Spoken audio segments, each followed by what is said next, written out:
Hello बच्चों। पिछले video में हम लोग ने डिस्कस किया था चार्ज के बारे में कि चार्ज का ओरिजिन क्या है। इस वीडियो में हम लोग बात करने जा रहे हैं चार्ज की छोटी छोटी प्रॉपर्टीज। चैप्टर का नाम है कूलम्स लॉ। उसके पहले हम लोग देखेंगे कि इस इलेक्ट्रोस्टैटिक यूनिट में हमारे चैप्टर्स कौन कौन से हैं। तो देखिए यहाँ पर 5 चैप्टर्स हैं आपके। पहला चैप्टर है आपका कूलम्स लॉ के नाम से, दूसरा इलेक्ट्रिक फील्ड, तीसरा गॉस लॉ, चौथा इलेक्ट्रिक पोटेंशियल और फिफ्थ चैप्टर जो है हमारा पांचवा वो है कैपेसिटेंस। अगर हम फर्स्ट चैप्टर की बात करें तो इस चैप्टर में हम लोग को चार्ज की छोटी छोटी प्रॉपर्टीज को डिस्कस करना है। सेकेंड, थर्ड और फोर्थ ये तीनों चैप्टर जो है हम फर्स्ट वीडियो में भी बात कर चुके हैं कि स्पेशली जो इस यूनिट में हम लोग पढ़ेंगे वो क्या पढ़ेंगे, इलेक्ट्रिक फील्ड। तो देखिए यहाँ पर जो सेकेंड, थर्ड और फोर्थ चैप्टर है वो आपकी इलेक्ट्रिक फील्ड को ही डिस्क्राइब करेगा। नाम अलग अलग है इस चैप्टर में। देखिए second electric field, third Gauss law और फोर्थ इलेक्ट्रिक पोटेंशियल। तो इसमें स्पेशली हम लोग इलेक्ट्रिक फील्ड की ही बात करेंगे। और जो फिफ्थ चैप्टर है कैपेसिटेंस, वो इस इलेक्ट्रिक फील्ड प्रॉपर्टी की एप्लीकेशन है जो हम लोग देखेंगे कैपेसिटेंस में। तो सबसे पहले हम लोग बात कर लेते हैं कूलम्स लॉ में जो फर्स्ट चैप्टर है हमारा। इसमें हम लोग को क्या करना है, चार्ज की प्रॉपर्टीज। तो छोटे छोटे प्रॉपर्टीज हैं, थोड़ा सा स्पीड में हम लोग देख लेंगे। जैसी फर्स्ट प्रॉपर्टी हमारी सबको मालूम है कि चार्ज दो तरह का होता है, और एक पॉजिटिव और एक निगेटिव। अगर हम पॉजिटिव पॉजिटिव या निगेटिव निगेटिव कॉम्बिनेशन ले लें तो इसको बोलते हैं लाइक चार्जेस। लाइक चार्जेस, तो लाइक चार्जेस क्या करते हैं, लाइक चार्जेस हम हमेशा क्या करते हैं, रिपेल करते हैं। बहुत बेसिक प्रॉपर्टी है। और सिमिलरली अगर एक पॉजिटिव एक निगेटिव चार्ज का कॉम्बिनेशन है तो इसको बोलते हैं अनलाइक चार्ज। और अनलाइक चार्ज क्या करते हैं, अनलाइक चार्ज क्या करते हैं, अट्रैक्ट करते हैं। नेक्स्ट प्रॉपर्टी है charge is scalar quantity. Charge is scalar quantity, बहुत इंपॉर्टेंट है। चार्ज कैसी क्वांटिटी है, स्केलर क्वांटिटी है। और इसकी जो एसआई यूनिट है, एसआई यूनिट क्या होती है, इसकी एसआई यूनिट क्या होती है, कूलम। चार्ज की जो एसआई यूनिट है वो है हमारी कूलम। इसी प्रॉपर्टी से रिलेटेड थर्ड प्रॉपर्टी, चार्ज क्या है कि एक एडिटिव प्रॉपर्टी शो करता है। कैसी प्रॉपर्टी, एडिटिव प्रॉपर्टी। क्या है, एग्जांपल से समझ लेते हैं। सपोज करिए कि एक हमारा एक कंडक्टर है और इस कंडक्टर पे एक ऐसा न्यूट्रल कंडक्टर है। सपोज करिए अभी इस पे कोई चार्ज नहीं है, कोई चार्ज नहीं मतलब नेट चार्ज 0 है।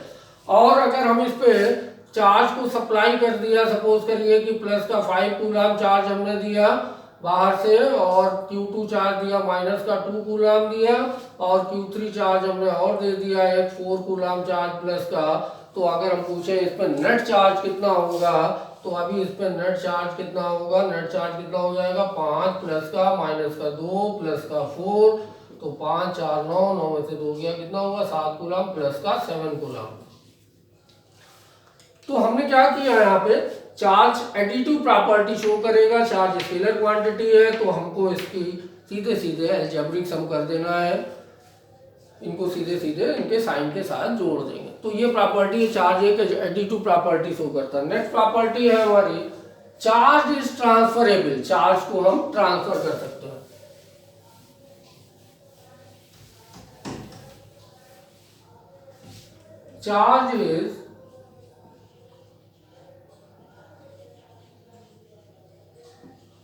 Charge is transferable. चार्ज को हम ट्रांसफर कर सकते हैं। सपोज करिए कि जैसे कोई बॉडी है हमारी ए, और इस पे चार्ज कितना है हमारा कि प्लस का 5 कूलम चार्ज है, और दूसरी बॉडी पे हमारा एक बी है, और बी बॉडी पे चार्ज कितना है, माइनस का मान लीजिए 8 कूलम चार्ज है। तो अगर हम इन दोनों बॉडी को कांटेक्ट में ले आए, ए और बी को, तो हम क्या देखेंगे कि जो नेट चार्ज होगा, अभी तो नेट चार्ज कितना होगा इस पे, नेट चार्ज कितना होगा, नेट चार्ज कितना होगा कि दोनों का प्लस और -8 इज इक्वल टू आ जाएगा हमारा माइनस का 3 कूलम।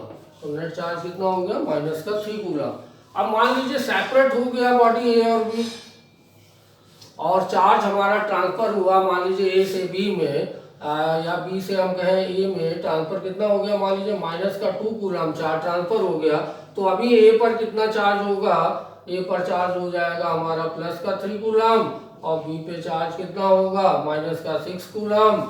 तो आप देखिए पहले ए पर कितना था 5, अभी ए पर कितना है +3, बी पे कितना था -8, अभी कितना है -6। तो चार्ज हमारा क्या हो सकता है, चार्ज हमारा ट्रांसफर हो सकता है एक बॉडी से दूसरी बॉडी में। हमने दो बॉडी को कांटेक्ट में रख दिया, दोनों चार्ज थी, या ऐसा भी हो सकता है एक अनचार्ज हो दूसरी चार्ज हो, तो चार्ज बॉडी से अनचार्ज बॉडी हमारी ट्रांसफर हो जाएगा चार्ज। तो चार्ज क्या है हमारा, ट्रांसफरेबल। तो नेक्स्ट प्रॉपर्टी की अगर हम बात करें तो नेक्स्ट प्रॉपर्टी हमारी क्या है कि charge charge charge charge next property है charge is invariant. Invariant charge कैसा है, इनवेरिएंट। क्या मतलब है इसका, charge is independent of its velocity. Charge पर वेलोसिटी का कोई इफेक्ट नहीं होगा। जैसे मैकेनिक्स में हम लोग ने देखा था कि अगर कोई सब्सटेंस का मास है तो नॉर्मली जो मास है वो स्पीड ऑफ लाइट से बहुत कम वेलोसिटी पे ट्रेवल करता है, तो मास पे कोई इफेक्ट नहीं होता है। लेकिन अगर कोई ऑब्जेक्ट स्पीड ऑफ लाइट से या ग्रेटर स्पीड ऑफ लाइट से ट्रेवल कर रही है तो उसका मास क्या होता है, थ्योरी ऑफ रिलेटिविटी से चेंज होने लगता है। लेकिन इस प्रॉपर्टी पर क्या है कि चार्ज की वेलोसिटी कुछ भी हो, चार्ज के मैग्नीट्यूड पे कोई इफेक्ट नहीं होगा। तो charge is independent of its velocity. Charge पर वेलोसिटी का कोई इफेक्ट नहीं है। नेक्स्ट प्रॉपर्टी है चार्ज इज कंजर्व्ड। चार्ज क्या है, चार्ज हमारा कंजर्व्ड है, इसी को बोलते हैं कंजर्वेशन ऑफ लॉ के नाम से भी। तो चार्ज कैसे कंजर्व्ड है हमारा कि मान लीजिए कि एक आइसोलेटेड सिस्टम है, और इस सिस्टम पे सपोज करिए कि एक बॉडी ए है और एक बी है, और ए पर चार्ज कितना है मान लीजिए +5 कूलम, बी पर चार्ज कितना है मान लीजिए -2 कूलम। और अगर हम पूछे इस सिस्टम पे नेट चार्ज कितना है, तो अभी आप बोलेंगे सिस्टम पे नेट चार्ज कितना है 5 - 2 +3 कूलम। अभी कितना चार्ज है +3 कूलम। अब मान लीजिए कि कुछ चार्ज यहाँ से इस बॉडी पर ट्रांसफर हो गया, तो ट्रांसफर कितना हुआ, मान लीजिए यहाँ से यहाँ तक -1 कूलम चार्ज हमारा ट्रांसफर हो गया। तो अभी ए पर चार्ज कितना होगा, ए पर चार्ज कितना होगा, जब -1 इधर आएगा तो +4 कूलम, और बी पर चार्ज कितना होगा, बी पर चार्ज कितना होगा, यहाँ से -1 चली गई वैल्यू तो -1 कूलम। तो अगर हम बात करें तो अभी नेट चार्ज कितना होगा +4 - 1 = +3 कूलम। तो आप देखिए कि चार्ज आइसोलेटेड सिस्टम पर पहले कितना था +3, और चार्ज ट्रांसफर होने के बाद भी कितना चार्ज बना हुआ है +3। यानी चार्ज जो पहले था ना तो क्रिएट हुआ ना चार्ज हमारा डिस्ट्रॉय हुआ, चार्ज हमारा कंजर्व्ड है। इसको बोलते हैं conservation law. Charge is conserved. Next property है quantisation of charge. Quantisation of charge क्या होती है, नेक्स्ट प्रॉपर्टी है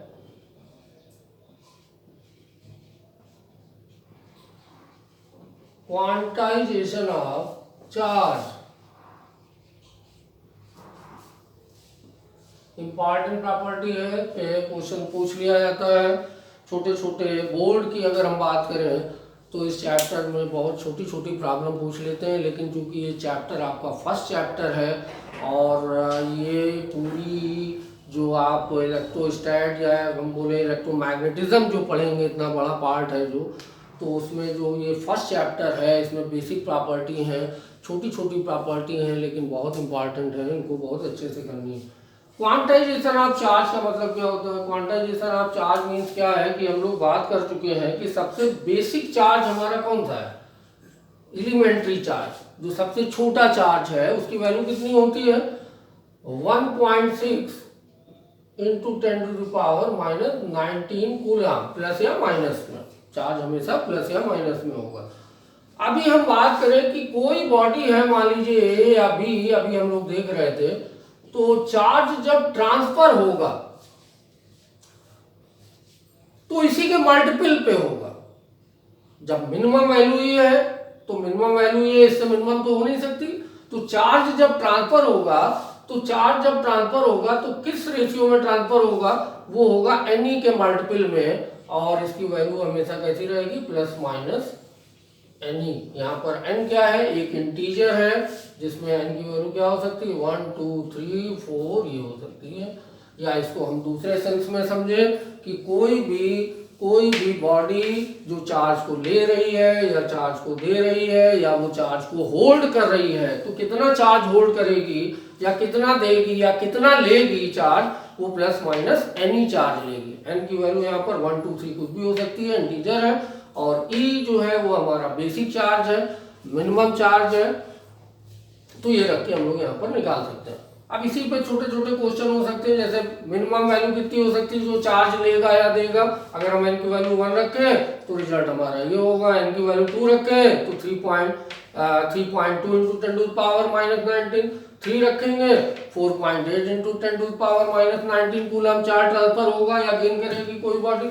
अब क्वेश्चन इसी में मान लीजिए आपसे पूछ लेता है कि क्या कोई बॉडी प्लस का 2.5 इंटू 10⁻⁻19 कूलम चार्ज को होल्ड कर सकती है क्या इतना चार्ज ले सकती है, दे सकती है या अपने पास रख सकती है। तो आपका आंसर होगा नहीं, क्योंकि ये तो मल्टीपल में या तो 1.6 10⁻⁻19 कूलम के मल्टीपल पे चलेगा प्लस माइनस, या फिर इसके बाद होगा 3.2 इंटू 10⁻⁻19 कूलम। भाई आप 1 रखेंगे वैल्यू तो ये रिजल्ट मिल जाएगा, 2 रखेंगे तो ये मिलेगा। और ये जो क्वेश्चन पूछा है इसमें बीच की वैल्यू दिखा रहा है, इसका मतलब ये पॉजिटिव नहीं है। तो चार्ज इसी के मल्टीपल पे ही चलेगा, बीच में वैल्यू नहीं हो सकती। तो ये प्रॉपर्टी हमारी थी चार्ज क्वांटाइजेशन ऑफ चार्ज। अब नेक्स्ट प्रॉपर्टी हमारी है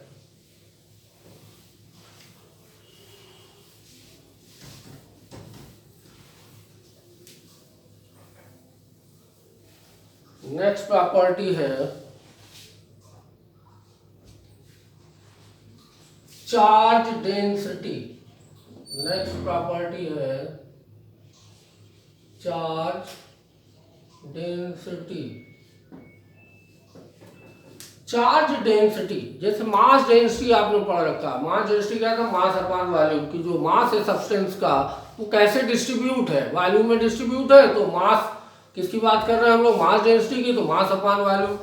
चार्ज डेंसिटी की बात कर रहे हैं तो चार्ज अपॉन कैसे चार्ज किस डायमेंशन में डिस्ट्रीब्यूट है, तो उसको हम यूज कर लेंगे। जैसे फॉर एग्जांपल तो पहली बात कर रहे हैं हम लोग लीनियर चार्ज डेंसिटी की। लीनियर चार्ज डेंसिटी,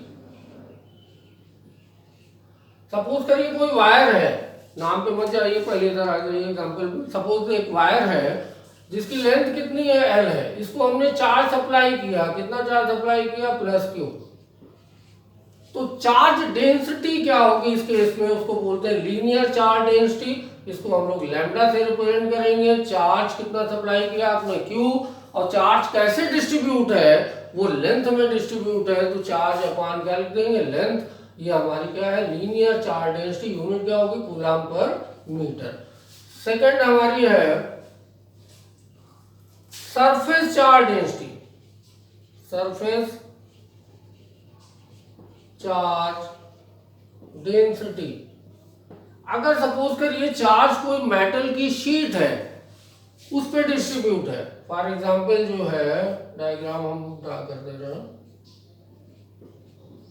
ये कोई शीट है मेटल की और इसको हमने क्यू चार्ज सप्लाई किया है। इस प्लेट का एरिया कितना है, अभी क्या होगा, डायमेंशन देखिए, लेंथ ब्रेथ होगी, इसमें हाइट नहीं है, एरिया होगा।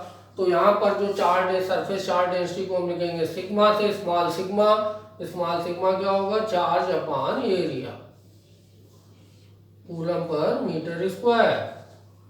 Third volume charge density.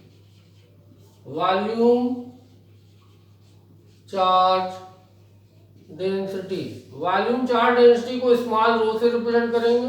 Suppose कोई स्फेरिकल बॉडी है, उसको हमने चार्ज सप्लाई किया हुआ है क्यू चार्ज, और उसका वॉल्यूम कितना है v, तो rho is equal to q upon v, v बोले वॉल्यूम, यूनिट क्या होगी कूलम पर मीटर क्यूब। तो ये प्रॉपर्टी हमारी हो गई चार्ज डेंसिटी, जिसका काम जब हम लोग गॉस लॉ या गॉस थ्योरम पढ़ेंगे तो वहां पर इसको हम लोग यूज करेंगे इस प्रॉपर्टी को।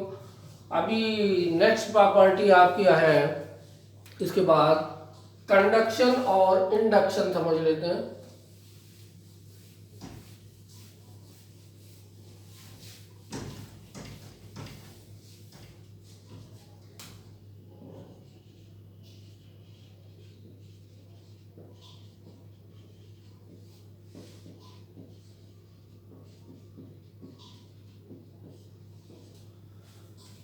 किसी बॉडी को चार्ज करने के तीन तरीके थे। फ्रिक्शन, जैसे फॉर एग्जांपल अगर हम बात करें जो क्लाउड्स हैं, क्लाउड्स के बीच में जो फ्रिक्शन होता है, जो आपका चार्ज डेवलप होता है वो फ्रिक्शन के थ्रू है। नेक्स्ट है हमारा कंडक्शन और इंडक्शन। इन दोनों में क्या सिमिलरिटी है और क्या डिफरेंस है वो देखते हैं। तो सिमिलरिटी है कि दोनों से हम बॉडी को चार्ज कर सकते हैं। जैसे कोई अनचार्ज बॉडी है, उस बॉडी को हम लोग चार्ज कर सकते हैं।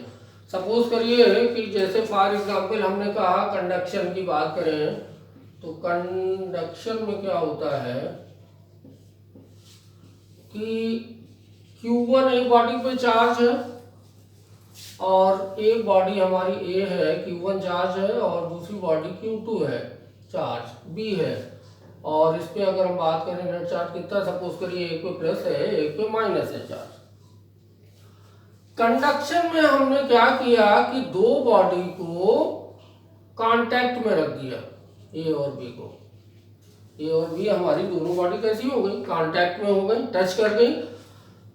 तो ये दोनों में डिफरेंस है। कंडक्शन में दो बॉडी कांटेक्ट में होगी, इंडक्शन में बॉडी को कांटेक्ट में नहीं रखेंगे। और जब बॉडी को हम लोग सेपरेट करेंगे ए और बी को, तो अगर दोनों बॉडी आइडेंटिकल है, सेम मास की है, तो ए पर चार्ज कितना होगा Q1 माइनस Q2/2, और बी पे चार्ज कितना होगा, इस पे भी सेम होगा Q1 माइनस Q2/2, यानी आधा चार्ज इस पे आधा इस पे डिस्ट्रीब्यूट होगा अगर दो बॉडी कैसी है, आइडेंटिकल है, सेम मास की है। तो ये प्रोसेस है हमारा कंडक्शन। इंडक्शन की अगर हम बात करें,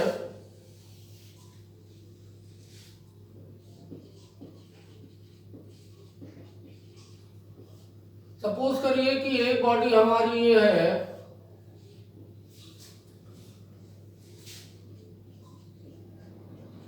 ए कैसी बॉडी है हमारी, चार्ज बॉडी है, चार्ज बॉडी है। और एक दूसरी हमारी ये है बी, अनचार्ज बॉडी है। अभी इस पे चार्ज कितना है हमारा, नेट चार्ज कितना है, 0। नेट चार्ज 0 होने का मतलब ऐसा नहीं कि इस पे चार्ज नहीं है, चार्ज है, लेकिन जितना प्लस का चार्ज है उतना ही माइनस का चार्ज है। तो इस बॉडी पर नेट चार्ज कितना है, 0 है। अगर इस बॉडी ए को, चार्ज बॉडी को, इस अनचार्ज बॉडी, ये कैसी है हमारी, अनचार्ज है,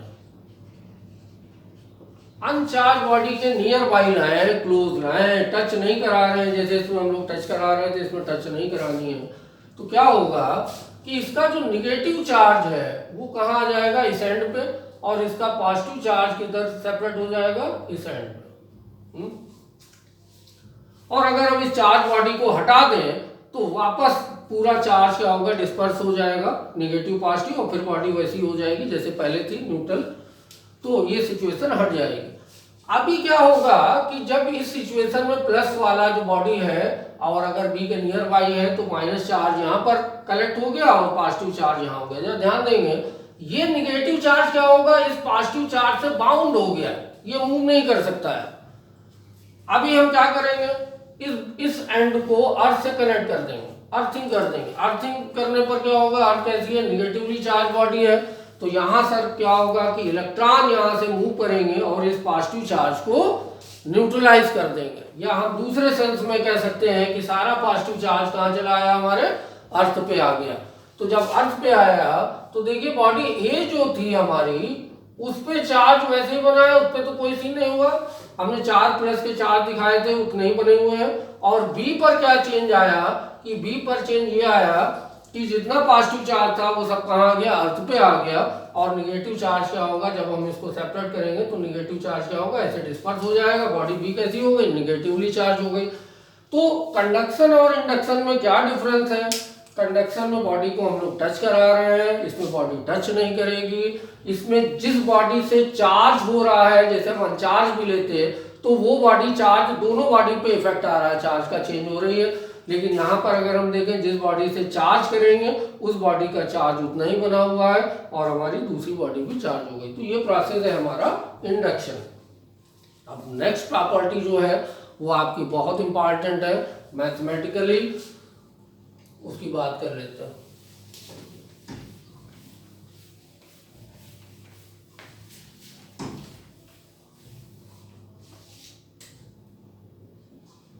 नेक्स्ट प्रॉपर्टी है हमारी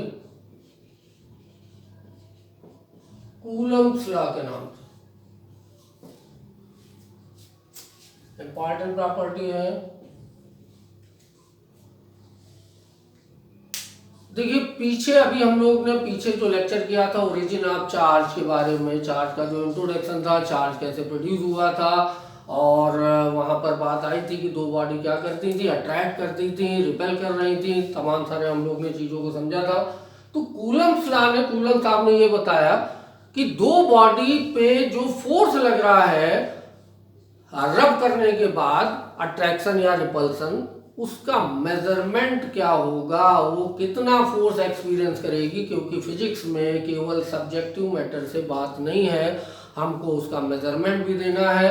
सबसे पहले हम चीज़ों को ऑब्जर्व करते हैं, उसके बाद उसका मेजरमेंट निकालते हैं। तो मेजरमेंट दिया किसने, कूलम्ब्स लॉ ने, कि दो बॉडी अगर हैं ए और बी, सपोज करिए इस पे चार्ज कितना है, Q1 चार्ज है, दूसरी बॉडी है हमारी Q2, तो इनके बीच में जो भी अट्रैक्शन या रिपल्सन फोर्स एक्ट हो रहा है, ये अट्रैक्शन भी हो सकता है, रिपल्सन भी हो सकता है, डिपेंड करेगा नेचर ऑफ चार्ज पे। और अगर ये दो बॉडी आर डिस्टेंस पे रखी हुई है,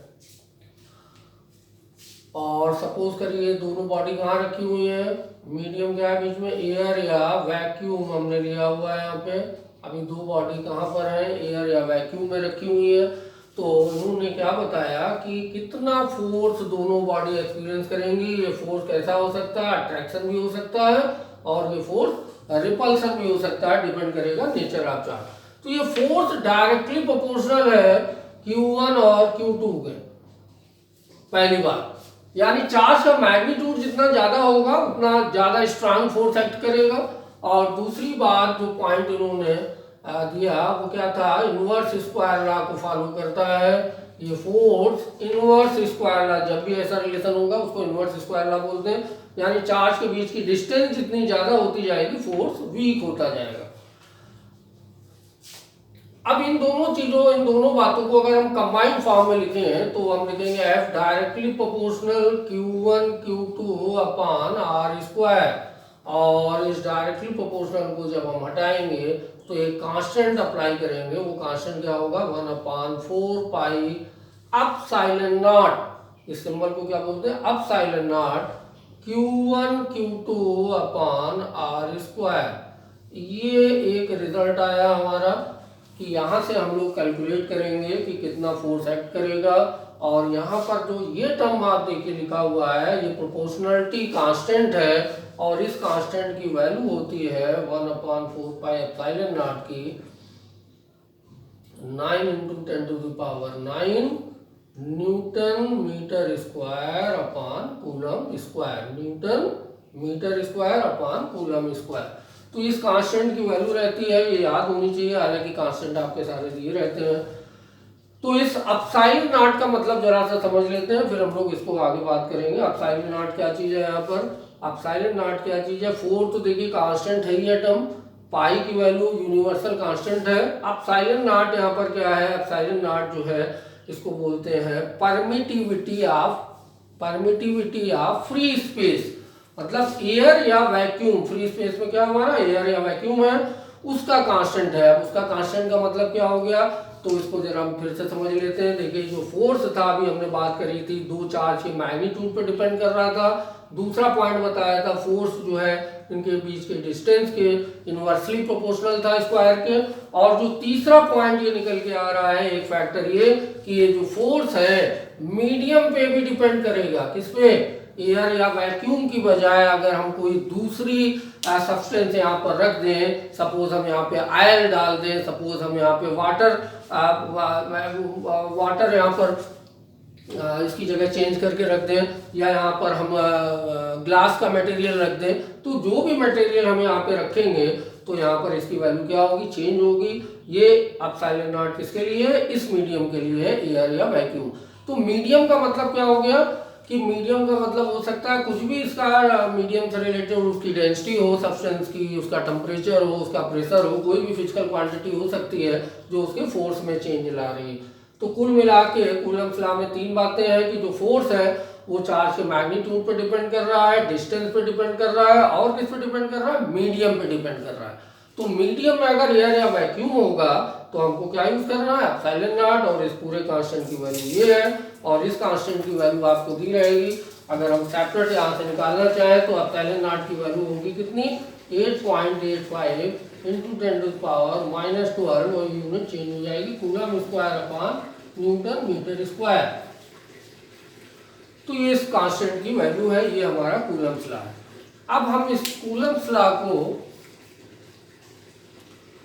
पढ़ेंगे वेक्टर फॉर्म में, बहुत पूछा जाता है, और वो वेक्टर फॉर्म क्या कंक्लूजन निकल के आ रहा है, तो वो लास्ट टॉपिक हम लोग इसमें और देख लेते हैं। उसके बाद हम लोग जो इसकी जो प्रॉपर्टीज रह गई हैं फिर वो नेक्स्ट टर्म पे डिस्कस कर लेंगे।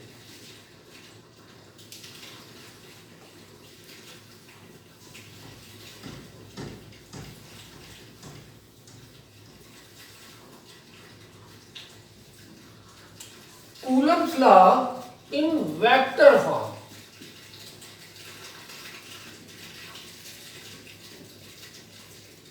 फोर्स कैसी क्वांटिटी है, वेक्टर क्वांटिटी। तो अभी हमने देखा कि अगर दो चार्जेस हैं Q1 और Q2, मान लीजिए 1 है और ये बॉडी 2 है, और दोनों कैसी है, सपोज कर लीजिए पॉजिटिव ले लिया हमने, Q1 Q2 पॉजिटिव है, डिस्टेंस कितनी है इनके बीच में r। तो इनके बीच में फोर्स एक्ट करता है, उस फोर्स का मैग्नीट्यूड क्या होगा, उस फोर्स का मैग्नीट्यूड क्या होगा, 1/4 pi epsilon naught Q1 Q2 upon r square. ये फोर्स का मैग्नीट्यूड है हमारा। तो इस फोर्स को हम लोग कौन सा फोर्स बोलते हैं, कूलम्बियन फोर्स या इलेक्ट्रोस्टैटिक फोर्स या फोर्स बिटवीन टू चार्जेस। तो ये फोर्स कैसा हो सकता है, अट्रैक्शन या रिपल्सन का।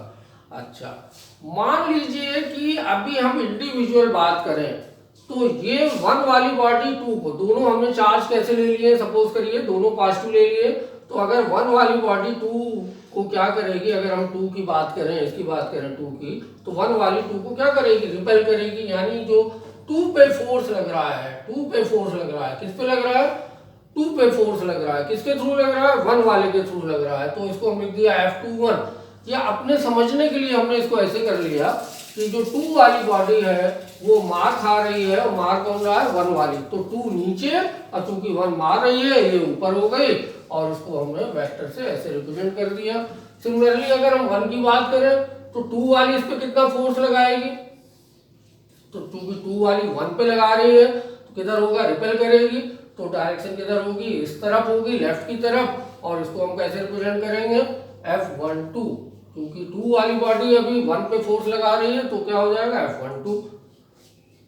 तो अभी हम इसको समझ सकते हैं, 2 वाली 1 को मार रही है, तो 2 ऊपर 1 नीचे। अच्छा, सपोज करिए लेफ्ट से जब हम राइट की तरफ मूव कर रहे हैं, तो इस डायरेक्शन को हम लिख रहे हैं R12 unit vector. Unit vector क्या होता है, जिसका मैग्नीट्यूड 1 होता है, और स्पेशली आपको मालूम है यूनिट वेक्टर क्या होता है, डायरेक्शन के लिए अप्लाई करते हैं। तो डायरेक्शन अगर हम लेफ्ट से राइट की बात करेंगे, तो 1 से जब 2 की तरफ मूव करेंगे तो उसको हम कैसे लिखेंगे, R12, 1 से 2 की तरफ जा रहे हैं, कैप लगा दिए, यूनिट वेक्टर है। 2 से 1 की तरफ अगर हम डायरेक्शन की बात करें तो कैसे लिखेंगे इसको, 2 1 2 से 1 की तरफ जा रहा है यूनिट वेक्टर। चलिए, तो अगर हमें एक नंबर में प्रॉब्लम पूछी जाती right Coulomb's law in vector form, तो कैसे लिखना है?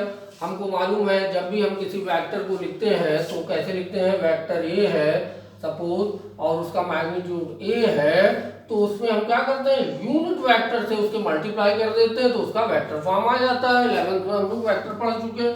तो सिमिलरली सपोज करिए हमने F12 की बात करी, वेक्टर F12 को हम कैसे रिप्रेजेंट करेंगे, उसका जो मैग्नीट्यूड होगा F और उसमें जो यूनिट वेक्टर होगा उसकी डायरेक्शन में, तो यूनिट वेक्टर इस डायरेक्शन में कौन सा है, तो इस डायरेक्शन में देखें हम, ये F12 वाला जो है फोर्स किधर की तरफ है, लेफ्ट की तरफ, तो लेफ्ट की तरफ डायरेक्शन कौन सी है, R21 वाली है, तो हमने इस डायरेक्शन को ले लिया, तो ये वेक्टर में रिप्रेजेंट हो गया।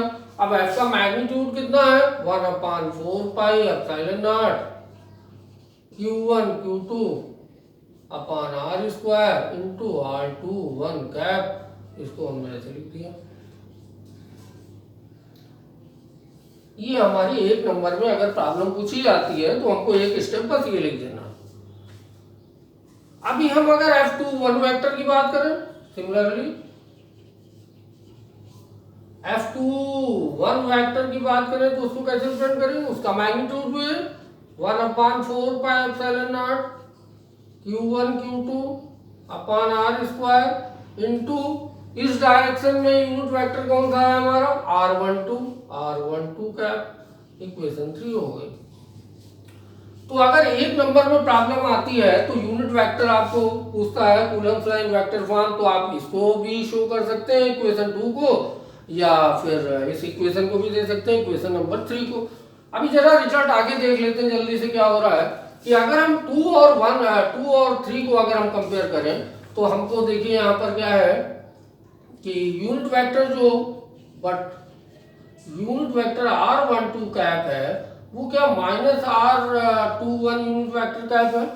दोनों का मैग्नीट्यूड देखिए सेम है, यूनिट वेक्टर है 1 और डायरेक्शन कैसी है, अपोजिट है, तो हम कह सकते हैं दूसरे कैसे है, अपोजिट वेक्टर है या निगेटिव वेक्टर है, तो हम R12 की जगह -R21 या R21 की जगह -R12 लिख सकते हैं। तो इक्वेशन 3 को ही चेंज कर लेते हैं जरा सा, तो आप देखिए इस इक्वेशन को हम कैसे लिख सकते हैं, F21 vector is equal to 1/4 pi epsilon naught Q1 Q2 upon R square into R12 cap की जगह हम ऐसा लिखते हैं -R21 कैप।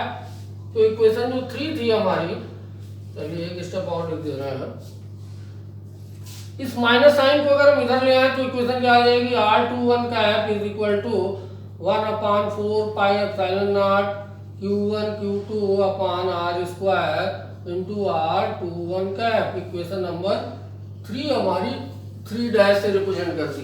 तो इक्वेशन जरा देखिए अब 2 और जो 3 वाली चेंज होके अभी ये आ गई 3 डैश, तो इक्वेशन 2 और 3 डैश का जो राइट हैंड साइड वाला